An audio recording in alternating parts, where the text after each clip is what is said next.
জান্নাতীরা নিজ নিজ তাকওয়া ও আমল অনুযায়ী মান ও শ্রেণী লাভ করবে। বিভিন্ন জান্নাতের দরজাও ভিন্নতর হবে। উচ্চমানের মুমিনরা উচ্চ শ্রেণীর দরজা পাবে। মহান আল্লাহ তাআলা বলেন, অর্থাৎ আর যারা তার নিকট বিশ্বাসী হয়ে ও সৎকর্ম করে উপস্থিত হবে তাদের জন্য আছে সমুচ্চ মর্যাদাসমূহ। ইহকালে যেমন সকল মুমিনগণ একই স্তরের নয়, পরকালেও সবাই একই স্তরের হবে না। এই ব্যাপারে মহান আল্লাহ তাআলা বলেন, অর্থাৎ কেউ পার্থিব সুখ সম্ভোগ কামনা করলে আমি যাকে যা ইচ্ছা সত্তর দিয়ে থাকি, পরে তার জন্য জাহান্নাম নির্ধারিত করি। সেখানে সে প্রবেশ করবে নিন্দিত ও অনুগ্রহ হতে দূরীকৃত অবস্থায়। যারা বিশ্বাসী হয়ে পরলোক কামনা করে এবং তার জন্য যথাযথ চেষ্টা করে, তাদেরকেই চেষ্টা স্বীকৃত হয়ে থাকে, অর্থাৎ তাদেরই চেষ্টা স্বীকৃত হয়ে থাকে। তোমার প্রতিপালক তার দান দ্বারা এদেরও ওদের পরলোককামী ও ইহলোককামী উভয়কে সাহায্য করেন এবং তোমার প্রতিপালকের দান অপরিত। লক্ষ্য করো আমি কিভাবে তাদের একদলকে অপরের ওপর শ্রেষ্ঠত্ব দিয়েছি, আর নিশ্চয়ই পরকাল মর্যাদা বৃহত্তর ও মাহাত্মেয় শ্রেষ্ঠতর। অবশ্যই নবী, সাহাবী, শহীদ, ওলি, পরহেজগার ও গুনাহগার সকলে সমান নয়, যেমন নবীগণও মর্যাদায় সকলে এক সমান নন। আল্লাহ তাআলা বলেন, অর্থাৎ এ রাসূলগণ তোমাদের মধ্যে কাউকে কারো ওপর শ্রেষ্ঠত্ব দিয়েছি, অর্থাৎ যারা আকাশমণ্ডলী ও পৃথিবীতে আছে তাদেরকে তোমার প্রতিপালক ভালোভাবে জানেন। আমি তো নবীদের কতকের ওপর মর্যাদা দিয়েছি, আর দাউদকে আমি জাবুর দিয়েছি। মুমিন হলেও সকলেই এক পর্যায়ে নয়, সে কথা হাদিসেও এসেছে।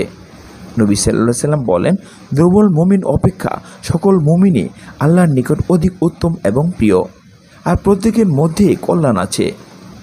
নবী সাল্লাল্লাহু আলাইহি ওয়াসাল্লাম বলেছেন, মুসা আলাইহিস সালাম স্বীয় প্রভুকে জিজ্ঞেস করলেন, জান্নাতীদের মধ্যে সবচেয়ে নিম্নমানের জান্নাতি কি হবে? আল্লাহ তাআলা উত্তর দিলেন, সে হবে এমন একটি লোক যে সমস্ত জান্নাতীগণ জান্নাতে প্রবেশ করার পর সর্বশেষে আসবে। তখন তাকে বলা হবে, তুমি জান্নাতে প্রবেশ করো। সে বলবে, হে প্রভু, আমি কিভাবে কোথায় প্রবেশ করব? অথচ সমস্ত লোক নিজ নিজ জায়গা দখল করেছে এবং নিজ নিজ অংশ নিয়ে ফেলেছে। তখন তাকে বলা হবে, তুমি কি এতে সন্তুষ্ট যে পৃথিবীর রাজাদের মধ্যে কোন রাজার মতো তোমার রাজত্ব হবে? সে বলবে, প্রভু, আমি এতে সন্তুষ্ট। তারপর আল্লাহ বলবেন, তোমার জন্য তাই দেওয়া হলো, আর ওর সমতুল্য, ওর সমতুল্য, ওর সমতুল্য, ওর সমতুল্য, অর্থাৎ ওর 4 গুণ রাজত্ব দেওয়া হলো। সে পঞ্চমবারে বলবে, হে আমার প্রভু, আমি অতি সন্তুষ্ট। তখন আল্লাহ তাআলা বলবেন, তোমার জন্য এটা এবং এর 10 গুণ রাজত্ব তোমাকে দেওয়া হলো। এছাড়াও তোমার জন্য রইল সেসব বস্তু যা তোমার অন্তর কামনা করবে এবং তোমার চক্ষু তৃপ্তি উপভোগ করবে। তখন সে বলবে, আমি অতি সন্তুষ্ট হে প্রভু। মুসা আলাইহিস সালাম বললেন, হে আমার প্রতিপালক, আর সর্বোচ্চ স্তরে জান্নাতি কারা হবে? আল্লাহ তাআলা বললেন, তারা হবে সেই সব বান্দা যাদেরকে আমি চাই। আমি স্বহস্তে যাদের জন্য সম্মান বৃক্ষরোপণ করেছি এবং তার উপর সিলমোহর অঙ্কিত করে দিয়েছি, যাতে তারা ভীতি রেখে অন্য কেউ তা দেখতে না পায়। সুতরাং কোন চক্ষু তা দর্শন করেনি, কোনো কর্ণ তা শ্রবণ করেনি এবং কোনো মানুষের মনে তা কল্পিত হয়নি। এই জান্নাত সম্বন্ধে মহান আল্লাহ তাআলা বলেছেন, অর্থাৎ নিশ্চয় যারা বিশ্বাস করে ও সৎকর্ম করে তাদের অভ্যর্থনার জন্য আছে ফিরদাউসের উদ্যান। সেথায় তারা স্থায়ী থাকবে। এর পরিবর্তে তারা অন্য স্থানে স্থানান্তরিত হওয়া কামনা করবে না। অর্থাৎ অবশ্যই বিশ্বাসীগণ সবলকাম হয়েছে যারা, তারাই হবে উত্তরাধিকারী। উত্তরাধিকারী হবে ফিরদাউসের, যাতে তারা চিরস্থায়ী হবে।